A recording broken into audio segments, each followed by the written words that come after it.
The previous basket is under review.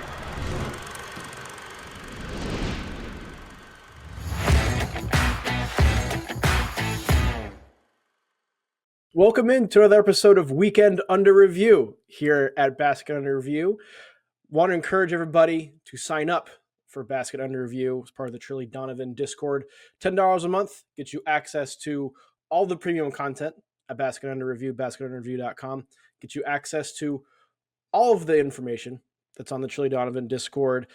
A ton of news that's broken in there. A lot of really lively communities of, let's face it, college basketball sickos, the best kind of people who follow the best sport in the world that we all love so much. We think it's the best college basketball community on the internet. $10 a month. Again, access to the Trilly Donovan Discord, access to everything at Basket Under Review. Could not recommend it enough. Speaking of the Discord and the lively Discord, I have to mention Georgetown won their exhibition game over George Washington. Final score was the Hoyas 73, George Washington 64. Good start for the Hoyas and my personal pro Georgetown propaganda. The Discord took a lot of excitement over the fact that I picked them to finish third in the Big East. We'll see if that actually happens or not.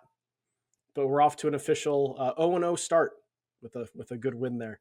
One of the other aspects that you get from being in the Trilly Donovan Discord, is access to some special information and some of his insights. Something we got too from there are just some little insights about some of these exhibitions that happened and secret scrimmages that happened. One of that kind of came across the internet over the weekend, pretty surprisingly, was West Virginia's win over Maryland, Matthew.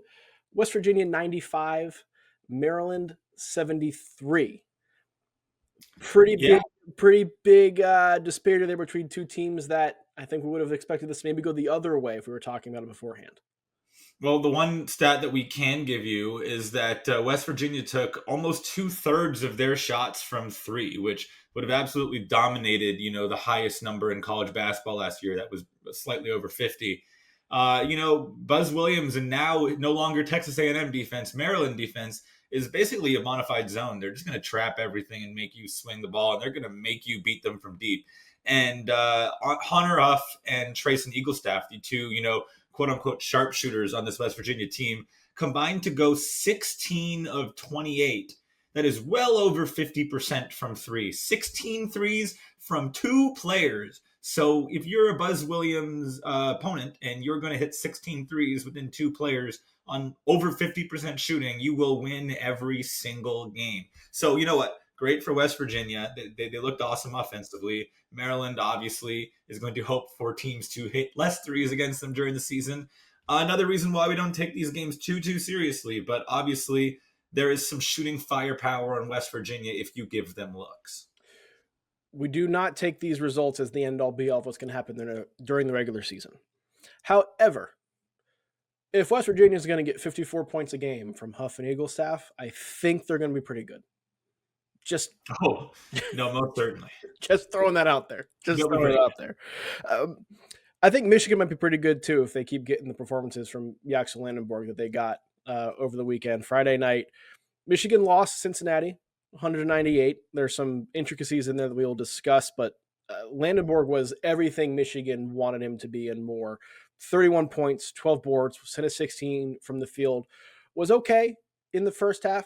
Michigan was trailing and then really flipped the switch in the second half, turned it on, was easily the best player on the court. And it is mid-October, but that's what a first-team All-American looks like. I mean, listen, he was absolutely dominant on the stat sheet. There are some caveats here. No Adaimara or Morez Johnson from Michigan, which means that Yaxel was basically playing, like a 0.5, so to speak. He actually had 0 assists. So he was running, mid-post, high post. Just all the action was being funneled through him. Elliot Cadeau played 31 minutes and he took one shot. He did take 15 free throws, but Cadeau took one shot. The offense was Yaxel Lendeborg. I wonder if Morez Johnson or Adaimara are in the paint. Is that more clogged? Is Yaxel not going to go, 8 of 9 from 2-point range like he did in that game? Is Yaxel at the 5 going to be a lineup that Dusty May looks at? But now you're kind of taking out any level of defense. They allowed 100 points to Cincinnati, which is, been known as a defense first team under Wes Miller. So I wish we would have learned a little bit more about what this lineup actually looks like, but because they had to play unconventional with Yaxel at the 5 and then a stretch 4 and Will Cheddar at the 4, who did hit 3 threes on 5 attempts. That's the offensive lineup for the Wolverines. That will get them a bucket. I don't know if it'll get them a stop. One thing too that I wish happened less in his exhibition games was that it was less of a ref show. I understand defenses like are come along later, and so there was reaching and fouls and things that happen more in these exhibition games than they do during the regular season. Michigan shot 48 free throws in this game. Cincinnati shot 35. That's insane. You're not going to learn too much about like the flow of your offense and how things go when there's 80 something combined free throws in the game. Now, if Elliot Cadeau gives you 14 points on 1-of-1 shooting every game, I think Michigan will take that efficiency, right? But like having to go to the foul line 48 times, you're not going to learn a lot about like the way you're going to play and the way things flow. And that was one thing with this game that never really got into a full flow because of just the constant parade of the foul line. Now, here's the thing, though, and I do want to mention this about Michigan because outside of Cadeau, the bigs, and Yaxel, they are going to need help. And Nimari Burnett, Roddy Gale, and the freshman Trey McKinney were all really bad in this game. I mean, they combined. Roddy Gale hit a couple of shots, but had 8 turnovers to 2 assists. And then Burnett and McKinney combined to go 2 of 14 from the field. Again, with 1 total assist and 3 turnovers. So that trio was awful, and that can't happen throughout the season because you have to have some off-ball wing help. Somebody off-ball next to Cadeau alongside the bigs and Yaxel that are going to have an impact, and they just did not have an impact in this game. There was all the talk the offseason about if Cadeau was going to be a problem or the problem for Michigan. Last year's problem, or one of the problems, was the inconsistency from guys like Burnett and Gale and the wings for Michigan. That seems to be a turning point again, or at least a swing point for this Michigan team of how they're going to do this season. Iowa State's got a similar deal on the wing. They did not have Tamin Lipsey in their exhibition loss to Creighton on Friday night. Creighton won that 71-58. Understandable. Creighton's a good team. Iowa State was going on the road. It's an exhibition, all that. Lipsey, we'll see when he comes back. They expect him to be back, or they're hoping he's back for the start of the regular season, but that remains to be seen with a leg issue there. Iowa State's offense looked about as rough as Iowa State's offense has looked in quite some time. They only had 1 assist in the first half as a team. Didn't have any points off turnovers in the first half. Creighton ripped off a 23-0 run pretty early on. And from like a final result standpoint, that was that. There was just no creation for Iowa State without Lipsey on the court. Now, it is worth the caveat that Creighton plays, a very unique drop coverage, even with Ryan Kalkbrenner out of the, back into the NBA now. But they were number 1 in the Big East last year in fewest threes allowed by percentage and fewest assists allowed by percentage. They want you to play iso ball. Now, that said, 6 total assists on 22 made field goals and 0 threes on 14 attempts is still a damning result for Iowa State. The self-creation, and here's the thing, it's like, okay, well, Tamin Lipsey comes back. He's not really a self-creator. Like he hit some off-ball threes next to the 2 on-ball creators, Keyshawn Gilbert and Curtis Jones, who are now in the NBA. But even when he was the starting point guard before those 2 guys came along, that was Iowa State's problem. They were an elite defense, but they had no one to create offense. And unfortunately, it looks like we're kind of headed down that same road. Josh Jefferson and Milan Momcilovic combined to take almost half of Iowa State's field goals in this game, but they're not, great creators, and they're not guards. Who is initiating offense late clock? Because that was Curtis Jones and Keyshawn Gilbert. And even when Gilbert went down with an injury last year and it was just Jones, there was not enough pop for this team. So what happens when neither of them are there? They did not find a replacement in the transfer portal, or at least amongst the freshmen early on, to take that load. It was interesting to hear Otzelberger talk after the game. He kind of chalked everything up as a wash because of that early run that Creighton went on. But he mentioned that everybody kind of sat around and waited for Joshua Jefferson to make things happen. And he is a really good secondary playmaker, like a really good 4 high post hub. He is not the guy who can kind of run things through. Otzelberger also really stressed the fact that nobody went out and touched the paint. Like they're a coaching staff that keeps track of paint touches as one of their like hidden stats on offense because they want to collapse defenses. I think that creates kickouts for open threes or dump offs down low. It makes the defense move. That's a big key to any offense you'll see around the country. Smart coaching staffs track paint touches. Mm-hmm. And so they didn't touch the paint anywhere near enough. He called out Nate Heisey as somebody who they need to be more aggressive. That also, I think, led to a lot of that stagnation because we just had a whole bunch of guys floating around the perimeter waiting on something to happen. And you are very easy to defend when you have 5 guys who are just kind of standing around waiting for someone else to do something. Yeah, I mean, Nate Heisey, like you mentioned him in the preview, which by the way, I don't know if you got Iowa State winning this one, but I don't know. I think I did pick Iowa State to win this one. I'm a little hesitant on Creighton this year, but that's the one I know that I'm like, I'm going to look dumb for being like, Creighton. It's crazy because I was fighting you on Nate Heisey last podcast, but I still picked Iowa State to win this game. So we were both wrong here. But Nate Heisey, like you said it, 20 minutes, 4 shot attempts, 0 rebounds, 0 assists, 4 fouls, no defensive stats. Like he was completely inactive in this contest in the 20 minutes he did play. He's a swing piece for them. And this was kind of following up on that discussion. They need his shooting because there really isn't much of it out there, right? I mean, if he's not shooting, they didn't make a 3 in that game. Yeah.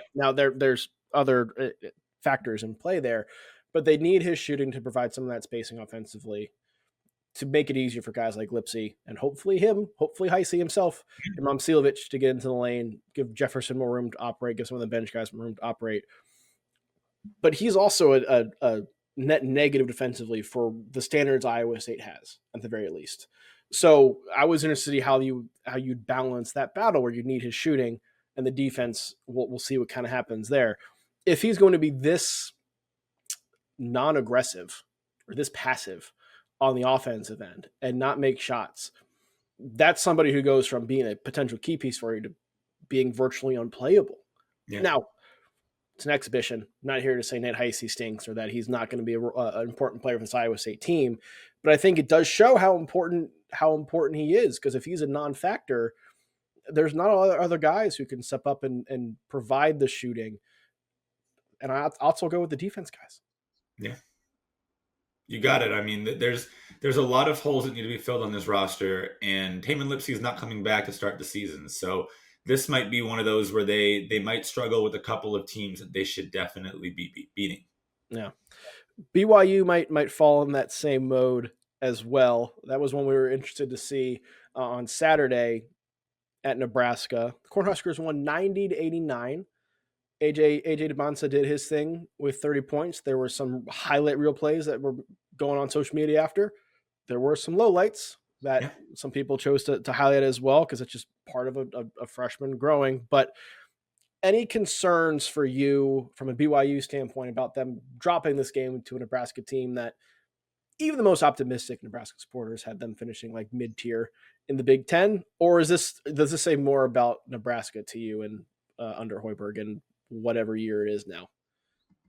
No, listen, I think that, I mean, first of all, run the tape back on whether you're listening to it on audio, video, whatever it might be. Go to the last episode we had where, BYU was the heavy favorite. And I said, you know what?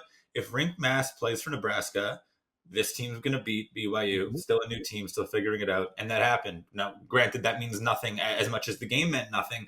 But the reason why I picked Nebraska to win this one is for the sole purpose of BYU is not a team yet. They have a lot of really good players, but the entire core is new. Richie Saunders is the only piece returning really from last year, and it didn't really feel like a team. I mean, look at the assists, 24 for Nebraska and 12 for BYU.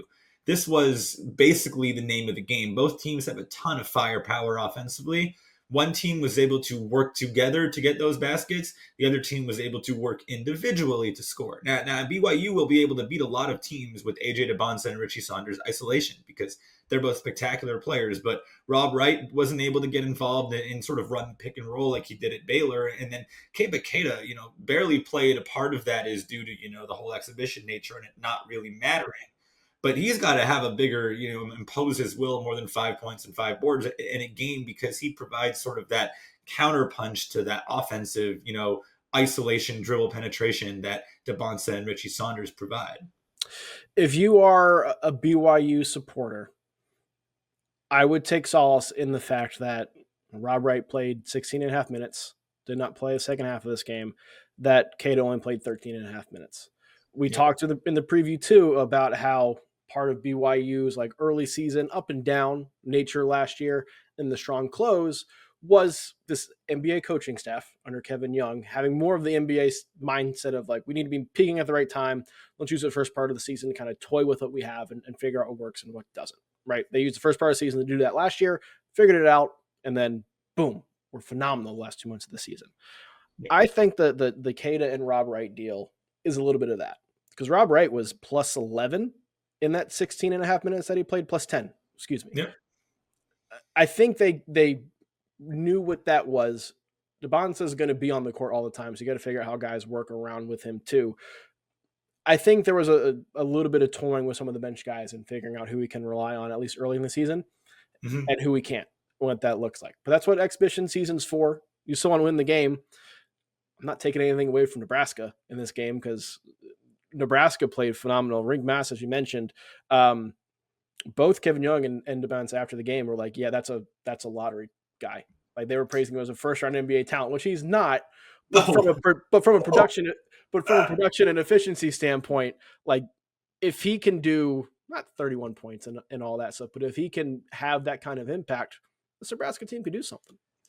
Rienk Mast might be the best offensive hub in college basketball. When you put the ball in his hands in the high post, he's either going to hit a jumper, make the right pass, or just create out of that high post off of the bounce if he has to. Now, he is not a good defender, and Nebraska is not going to be a good defensive team.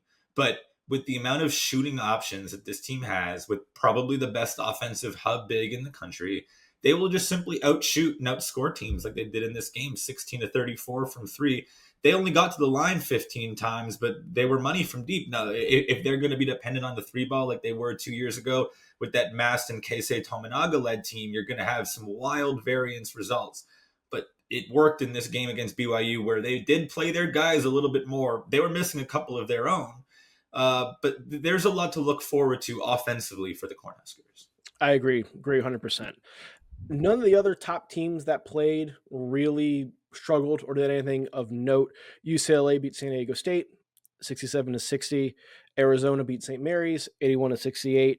Both those games kind of went according to what you would think the game script would be.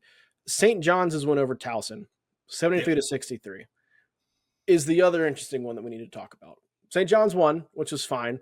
Towson was winning at half, I believe, and for a good portion of this game. Rick Pitino likes to play mind games, likes to, get motivation wherever he can. I think there was some of that going on here. But the point guard play is going to be a major storyline for St. John's all season, depending on if Rick Pitino admits that there are point guards or no point guards in basketball anymore. But what did you see from St. John's in the point guard spot in this one? Oh, it was not very pretty. We talked about 3 guards that are probably going to make an impact. At least their 3 highest paid guards, Josan Sanin, Oziah Sellers, and Ian Jackson. Ian Jackson was brought in to be the point guard. Then we were being told that Oziah Sellers is now the point guard. The 3 of them combined for a singular 1 assist. And those are your 3 high paid guards. Yep. Dylan Darling, who kind of came in about a month later because it was clear they were just low on guard ability. And he's someone who had an awesome season in a lower level in the Big Sky. He did have 2 assists, but he combined that with 3 turnovers and 0 shot attempts in 24 minutes.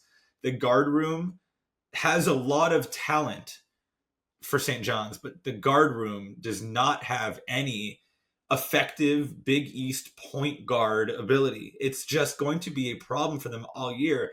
And then you talk about Zuby Ejiofor, who was absolutely incredible last year, spoon-fed by the awesome point play of Kadari Richmond and Davon Smith in terms of their ability to break opponents down off of the dribble, get to the rim, kick it to Zuby down in the post. Even RJ Lewis, who was able to get there at will, getting towards the paint. Zuby Ejiofor is 2 of 10 from the field, and 3 of his 10 shots are threes. It's because he has to create on his own now because there's no one to create for him. And it's just a trickle-down effect.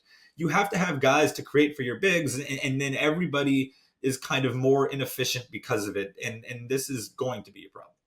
The other aspect of Zuby shooting threes, too, you bring in Dylan Mitchell. You do not want him shooting the ball at all outside the paint. Bryce Hopkins has shown the ability to make a three, but he's somebody for his career who's right around 30%. I know he had 1 year where he was pretty decent from three, but for his career, he's around 30%. Ejiofor is somebody who last year showed some flashes of three-point shooting. You mentioned Creighton's drop coverage earlier. He ate that up. He hit probably like 6 or 7 threes last season. I'm probably discounting that by a couple, but half of them were against Creighton in those 2 games. If he gets that, I think that adds an element to St. John's, but you shouldn't also be relying on Zuby Ejiofor to develop a three-point shot to be a better version of yourself. That should be a nice bonus and not like a needed thing. And in this game, again, an exhibition against Towson, it felt more like a needed thing that did not go well than a nice added bonus that could help. You deserve credit there. He had 10 threes, 5 of them were against Creighton. You nailed the half of them were against Creighton. That's an elite basketball brain right there. But look, St. John's defense was great. I mean, Towson is obviously no Big East opponent, and for all their strengths, they're not a dynamic offense. Bryce Hopkins was awesome. Really, really good coming off of the injury issues that have been plaguing him of late. There are some good things here, but until there's any level of guard play that I believe is like, going to break you down off the dribble, get to the basket, and like throw an alley-oop to Dylan Mitchell, dump it down to Zuby Ejiofor down low. Then there's just such a low ceiling on this team in my eyes. You mentioned that there is talent in that guard room, and Rick Pitino has a long track record of developing guards and getting the most out of his guards. Is this something that you think will figure itself out because you just trust Pitino to figure it out with his talent? Or is this something that you fear, maybe not like saying it's going to not work, but something that you fear could be a real issue bleeding into January and February and March? Here's the thing, though. The last 40 years, Rick Pitino has been back in college basketball for 5 years. First year, they were 178th in KenPom. Not a very good basketball team. Not a top 100 offense. He's been top 100 every year since. Dennis Jenkins and Walter Clayton, Dennis Jenkins, Kadari Richmond. Those are elite on-ball creators. Dennis Jenkins plays in the NBA right now. I believe he's on a 2A. If not, he's in the G League. That doesn't exist this year. This is the first year since his first year back in college basketball after his hiatus that he just does not have a elite on-ball creator. And I don't know if Rick Pitino can make up for that to the extent that some are hoping for, at least what the AP poll says. Yeah, I mean, I think they'll be fine. Pitino's too good of a coach, and they're going to play defense. Yeah. Maybe the difference between another round of 32 exit versus the Final Four appearance that St. John's fans are hoping for. Right? Yeah, that's exactly it. Exactly. Let's look to the week ahead. Several more notable exhibition games. First one that we're going to discuss is on Tuesday. UCF going to play Duke in Durham. Johnny Dawkins going back to Durham. He, of course, was part of Coach K's first Blue Devil teams, some of the first really good Blue Devil teams. First chance to see Duke in the post-Cooper Flag era. What are you expecting to see? What are you hoping to see from Duke in this one? We talked about this at the very beginning of probably the first episode of this show. Duke, if they have that top-notch gear that they had last year in Cooper Flag's lone season, then they are going to dominate this game against a UCF team that is completely from scratch, basically a mid-major all-star team. Mm-hmm. If Duke has Final Four ceiling, like truly, and they're mostly healthy and available for this game, they should win by 20, 30 points. If not, it doesn't mean they're a bad team. It doesn't mean UCF's unbelievable. It's just not every team has that second gear. And Duke definitely had that second gear last year. If they have it this year, we'll have some idea by the results this week. Yeah, you mentioned that that second gear. Last year, another alum, Bobby Hurley, brought Arizona State in. Similar kind of mid-major all-star roster piecing together. Duke won that 103-47. This one may follow suit, and I also don't know if Duke has to be as good as they were last year No. for the result to be the same. I think it may say more about UCF than anything else. A couple of things I'm interested with this Duke team: how the point guard position looks, and if they're good. You can be worse than last year and still be really, really good. I think we took for granted last year how much that team fit together and how well they fit together. You know, one thing you did not hear at all last year that I've started hearing a good bit this offseason with teams: can't rely on freshmen. Can't be doing this with freshmen, right? You didn't hear that about Duke, which I think is a testament to how good Duke was last year, because those freshmen played with a level of maturity that was beyond their years, other than late and close games, which only happened a handful of times, which is where having a true point guard would have helped them, right? Yeah. This year, you're relying on Caden Boozer to kind of to be that point guard, or Caleb Foster. Caleb Foster showed he could do a little bit of it towards the end of last year, but he was also out of the rotation for 2 or 3 months. He didn't play for 2 or 3 months. And Caden Boozer is a freshman that is good, highly regarded, is at the level, though, where freshman bumps in the road would be expected, right? Yeah. His brother Cam, we expect to be kind of an all-star right away. Caden is maybe a tier below that, where the bumps are still expected. If there are those bumps at point, how does that look for Duke? They were able to mask it last year because Con Knipple could do some playmaking. Cooper Flagg playing some point guard for the Dallas Mavericks right now, right? Like you could mask that. I don't know if this team has the ability to mask that. I don't know how much they'll have to, but the standard for Duke is always win the national championship. The talent of this team is national championship good. Get into an exhibition. But that's one thing I want to see, is that point guard spot, and how Caden looks, how Caleb looks, and how they run the offense, how it looks around them. Yeah, I'm right there with you. It's all about that second gear. It's all about the Boozer brothers and seeing what they can do in terms of playmaking. Yeah, 100%. 100%. St. Louis and Bradley are going to go at it on Thursday. This is notable because St. Louis beat the brakes off Iowa in their first exhibition game. This St. Louis team picked to finish at or near the top of the A-10, depending on where you look at. I think there's a real chance that they kind of run away with this league. Bradley's going to be a good test for that, because Bradley is one of the favorites at the top of the Missouri Valley as well. St. Louis should be a tier ahead, but if St. Louis is truly a tier ahead, I think we see that in this game. And I'm very much looking forward to seeing if what we saw against Iowa is more of who St. Louis is. Like, this is our first kind of second look at a team to see what's real and what's not from a very impressive first outing. Yeah, and listen, while I was kind of talking about Iowa after that last game, I definitely didn't give enough credit to St. Louis, a team that I have as the number 3 ranked mid-major behind Gonzaga and St. Mary's. This is a really, really good basketball team. They should be able to sort of strut their stuff in a more public light against Bradley after they were stuck to a closed-door scrimmage against Iowa. They have a lot of shooting around Robbie Avila, who, if Rink Mass is not the best offensive hub in basketball, it's Robbie Avila. They're going to be a spectacular offensive team to watch, and they play a really smart, analytically sound defensive style, kind of like Creighton, where they're looking to sort of make you beat them in the mid-range. So should be a fascinating game. I expect a lot of points on both sides. So get the offense ready. Similar tone to another game on Thursday. Vanderbilt going and playing at UAB. Commodores already have a win over Virginia under their belt.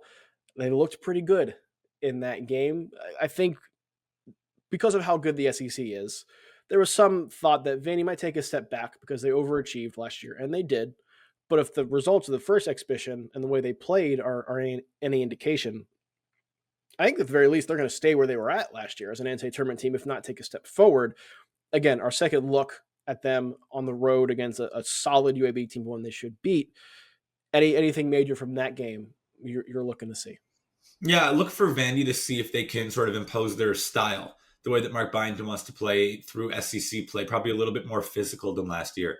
UAB returned 0 players from last year. Their starting backcourt, a lot of firepower of Ahmad Robinson and Jacob Meyer, but not a very big team. So we'll see if Vanderbilt, who was the smallest team in the SEC last year, is able to sort of be a little bit more physical, because they are going to need that down the stretch. And then just looking at what UAB has with their brand new roster, a lot of JUCO guys, got to trust Andy Kennedy to put it together.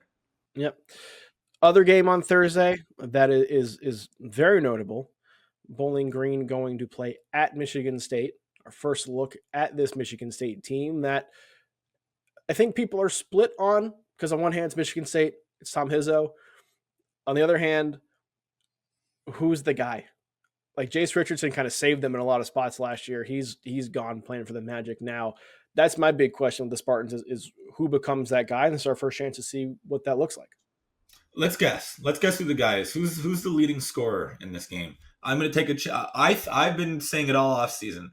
I think the new guy is Jackson Kohler.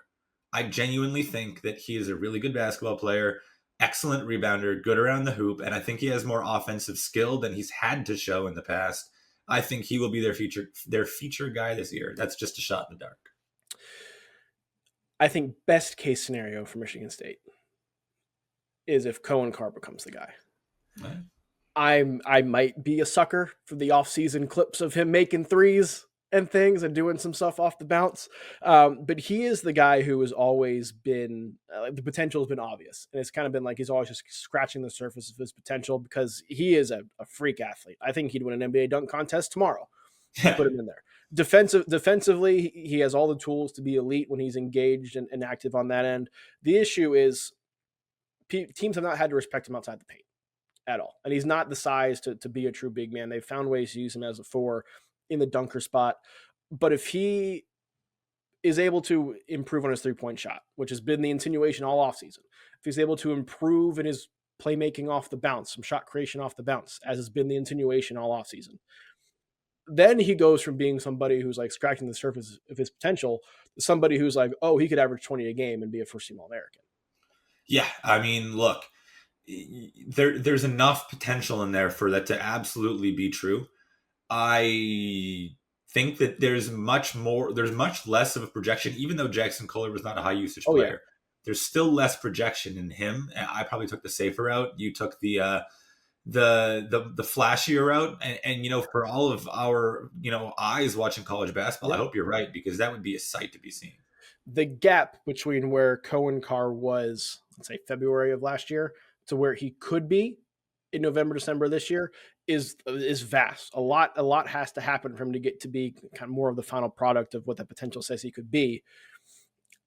Maybe I'm a sucker because I want to buy it for all the reasons that you mentioned, because it'd be a lot of fun. We get a lot of eyes on college basketball in general if Cohen Carr is doing Cohen Carr things. I again, if it's not him, I think Michigan State has very limited options and probably doesn't say good things about where Michigan State is headed. I think Jackson Kohler is very good, but if Jackson Kohler can give you 15, 16 a game, then it's like, all right, if you're still getting 9 from Cohen Carr, who's the backcourt guy that you're worried about? Who's the creator that you're worried about? Allow 40 points per game. Tom Izzo can do it. Tom Izzo will rewind the clock and play like it's 2000 all over again. Let's do it. 30-second shot clock. Make it happen. Well, let's pick some of these games. As you mentioned, I think you're up probably a game or two on me as we've picked these. I think we should probably say how much Duke wins by, as opposed to if Duke is going to beat UCF. I'm going to say 24.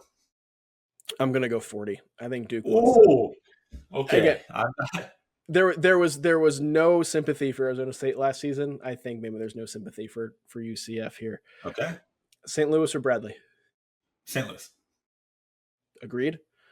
Vandy or UAB? It's going to be Vandy. I agree. And then I'm going Michigan State over Bowling Green as well. I'll say this though. I'll say Bowling Green keeps it close. Let's do who scores more points, Jackson Kohler or Cohen Carr? Yeah, that will be the deciding factor in our matchups this week.